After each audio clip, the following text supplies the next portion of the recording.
Dober dan. Dober dan, res. Koalicija ustavnega loka. Se pravi, to je nek izraz, ki se je pojavil pred tednom dni. Govori o tem, da naj se povežejo med sabo v neko novo koalicijo stranke, ki si delijo ustavne vrednote. A sploh lahko govorimo o koaliciji ustavnega loka, če pa ta koalicija, kakor obračamo, ne pride do ustavne večine? Torej 2/3 večine v državnem zboru. Se ustavni lok ni vezan na poslance, ampak na elektorat, ne? Elektorat je pa sestavil. Saj recimo celotna SMC je danes v konstelaciji, ki volivci niso dali nobenega mandata. To je samovoljna konstelacija, sicer dovoljena, ne, ker je pač poslanec je avtonomen, ampak ni bilo tako mišljeno. To je pa, sprav, ustavni lok je v tem smislu zagotovljen, sploh je pa ustavnost ne gre z politično opredelitvijo v parlamentu, ampak gre z ustavnimi vrednotami. To pa mislim, da 90% Slovencev in več ne stoji za vrednotami, ki jih opredeljuje ustava, če tudi jih vlada krši. Kje? Ja, definitivno v demontaži javnega prostora, v socialni državi, v poskusi privatizacije vseh vrst, predvsem tudi zdravstva in tako naprej. Ne. Delitev oblasti. Pri delitvi v veji oblasti pa ga pa absolutno v prekršku glede na tendence po podrejanju sodstva. Ne. Včeraj sem spremljal zanimivo razpravo, ki je bila pri predsedniku Republike Pahorju o načelu delitve oblasti. Premier je zabrusil sodstvu, da si mora sodstvo zaslužiti ugled. In ponavljal je, da sodstvo tega ugleda nima. Potem sem šel preveriti pravzaprav, kako je z ugledom inštitucij v Sloveniji. Je res, ne, da sodstvo ni nek šampion ugleda med najrazličnejšimi inštitucijami, ki obstajajo. Je pa dva koraka pred vlado in še nekoliko več pred državnim zborom. Bodva si tukaj na čistem in na jasnem. Janša ni nekdo, ki bi smel to sploh izreči. On je nekdo, ki bo svojo plačo najbolje zaslužil, če bo spokal in šel iz oblasti dol. On ni sogovornik sodstva, še najmanj pa kot kriminalec, obsojen kriminalec, kot nekdo, ki se stalno sprehaja po robu kriminala, o sodstvu nima kaj govoriti. Je pa ustavno sodišče reklo, da... Sej, ampak a krivosodje potem narobe presodilo, da je Janša izpustilo iz aresta? Ne vem. Recimo, da je, če vzamemo Janšovo tezo, da je krivosodje, zares, potem Janša mora iti nazaj v arest, ker je presodilo narobe, ker ga je izpustilo iz aresta. Ne? A ustavno sodišče? Kar kdorkoli že. Ja. Kdorkoli že, ne. Sprav pravosodje govorimo, ne. Prvič, ne. Drugo, kar je pa nekaj res, leti pa dan prav in o tem je treba diskutirati. To, kar je Matevž Krivic ta teden pretekli napisal v Sobotni prilogi, ne, ko je pokazal, kako notranji mehanizmi sodišča delujejo zelo sporno, recimo na primerih otrok. Ne. Potem so še nekateri drugi glasovi znotraj pravosodja, ki opozarjam pa intrinzično znotraj pravosodja, da je treba, ne vem, roka roko umije zveza in poznanstva, ne, vrhovi spodjedajo nižje nivoje in tako naprej. Ampak to je veljavna debata, zelo veljavna debata, ampak absolutno debata, pri kateri Janša nima kaj iskati. Se ne strinjaš s teorijo, ki jo je premier predstavil na tem istem posvetu, da je pravzaprav orodje, da je sodstvo orodje boja proti razrednemu sovražniku? Poglej, vzemiva takole, ne. Vsak od covida okužen bolnik, ne, česarkoli se dotakne, je kužno. Ne. In vsaka resnica, ki jo Janša izreče za svojimi izkazanimi nameni, kot je, ni več resnica. Ne. In on se o tem preprosto ne more pogovarjati. On ni naš sogovornik. Naš sogovornik so civilna družba, civilna javnost, strokovna javnost in tako naprej. Ne. Mi se seveda lahko in verjetno se bomo morali pogovarjati o problemih pravosodja, ne vem, jaz imam tukaj Matevža Krivica za eno tako avtoriteto. Tako kot na področju zdravstva Dušana Gebra za tako avtoriteto, na take ljudi se je zanašam. Janez Janša ni avtoriteta v ničemer. On je ogroževalec demokracije in demokratičnih vrednot in on v pravosodju pač nima kaj govoriti. Lej, koalicija... Lahko govori na svojih Twitterjih, ampak ne moremo ga vzeti za referenco v neki državniški, državotvorni debati. Če predsednik vlade, kaj pa ne? Ja, da potem lahko predsednika društva recimo malih živali vzamemo za referenco, ne, konec koncev, če je predsednik. Vsakdo je lahko predsednik nečesa. Ne. Dejstvo je, da vlada, on je kompetenten za funkcioniranje vlade kot izvršni organ in to je vse. On se ne more o zakonodajnem ali o sodni veji oblasti pogovarjati na tak način, kot da je on hegemon, kot da je on Napoleon, kot da je on, ki je iz francoske revolucije prišel kot novi cesar. Ne, tako ne gre. Tega mu preprosto ne dovolimo in mu nimamo kaj dovoliti, ker ustava to prepoveduje. Ok, greva nazaj. Koalicija ustavnega loka, KUL. Tako kot jaz razumem ambicijo te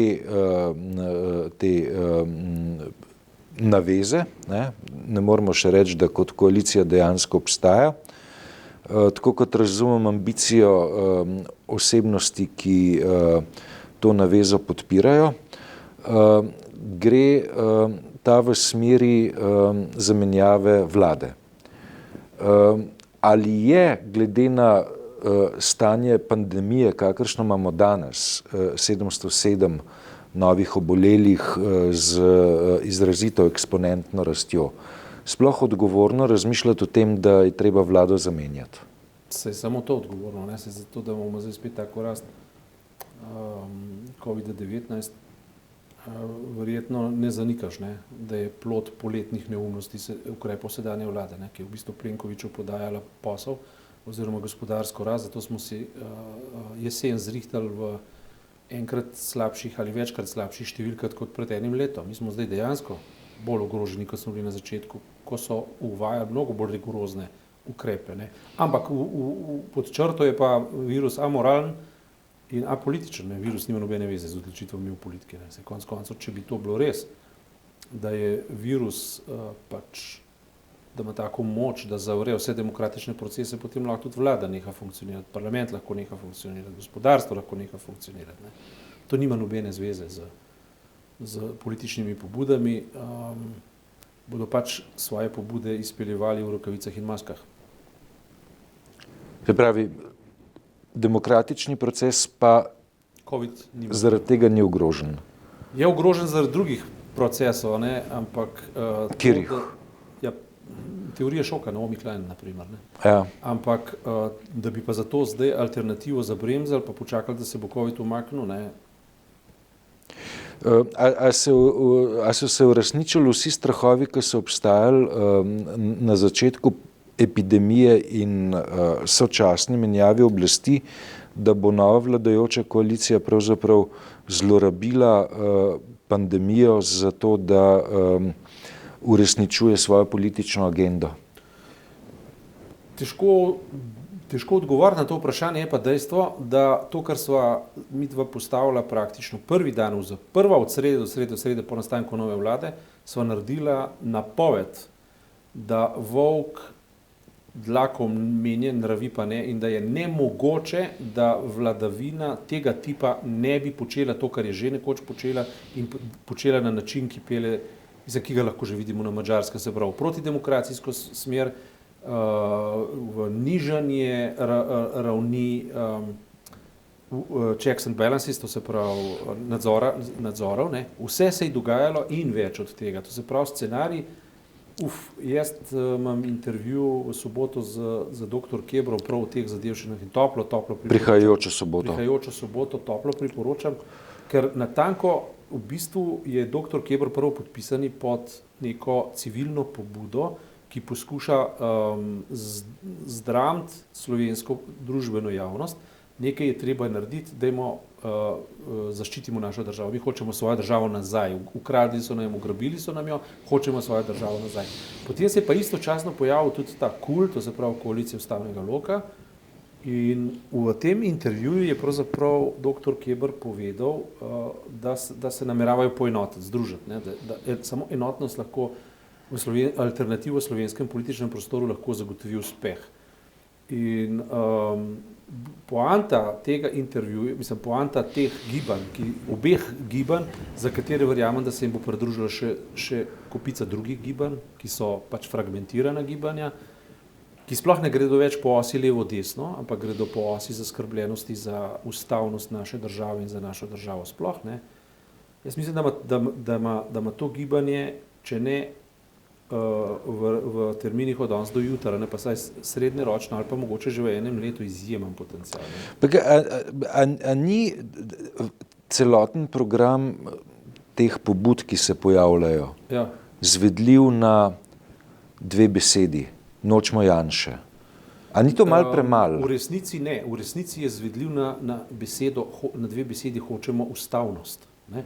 In ne vem, Keber tudi zelo jasno pove, da je sovražiti Janšo premalo. Da je treba postaviti tudi omejitve neke neoliberalne civilizacije, ki Slovenijo podrla, ki jo podira, ki v bistvu dela bypass slovenski ustavnosti, kjer multinacionalke, vele korporacije in kapital vrtajo luknje v slovensko družbo, v slovensko demokracijo pod zastavo ustavnosti in demokracije, ki to ni. Ne. Skratka, to je zelo jasno povedal in seveda dejansko, o tem smo midva pa tudi že zelo veliko govorila, da Janša je pač samo izredno barvno, izredno barvit lakmusov papir za nekatere stvari in mogoče celo v tem smislu dobrodošel, ne, da se ljudje ozavestijo. Treba bo pa državo in ustavnost zagotavljati tudi v drugih in mnogo širših smereh, v širših krogih, ne, ker na vse zadnje pod, ne vem, Alenko Bratušek, pod Miro Cerarja. Pod Miro Cerarjem in pod Šarcem so v bistvu neoliberalni procesi nemoteno tekli na tanko enak način, kot zdaj, samo zdaj bolj brutalno in bolj intenzivno. In z nekimi usporednimi poudarki, naprimer na privatizaciji zdravstva, potem z določenimi poudarki na degradaciji okolja, na poenostavitvah v vdiranju v prostor, potem, ne vem, zdaj nisem točno zazaval s tistimi frackingi, ampak te dni slišati, kako fracking še kar naprej lahko v Sloveniji deluje. Skratka, tudi Kebrova ugotovitev je, da kapital ima Janšo zelo rad, ne? Ampak to ne pomeni, da drugih tudi ni imel rad. Ne? Jaz mislim, da imel druge tudi rad, ne? Veš, ker konec koncev, ne, če gremo gledati zlizanost energetskega velekapitala, tudi mednarodnega, pa nekoč vladajoče stranke SD, ne, ki je rezultirala v postavitvi termoelektrarne nove, ne.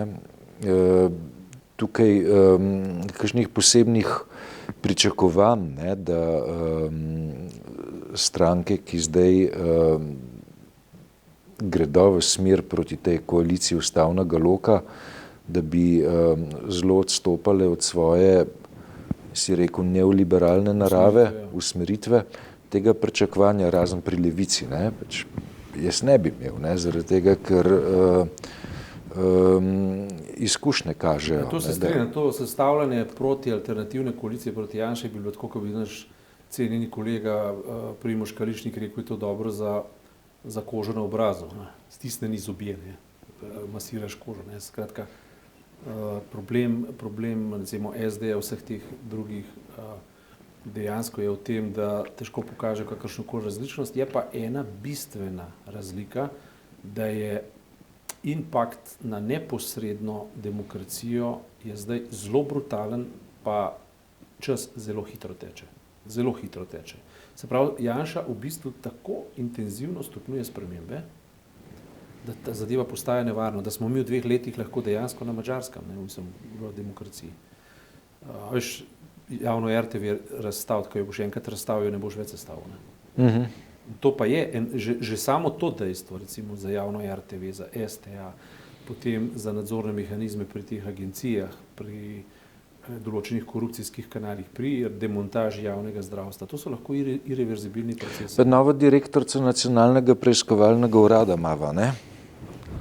Ki jo ne poznava najbrž, ne? Ali ti poznaš?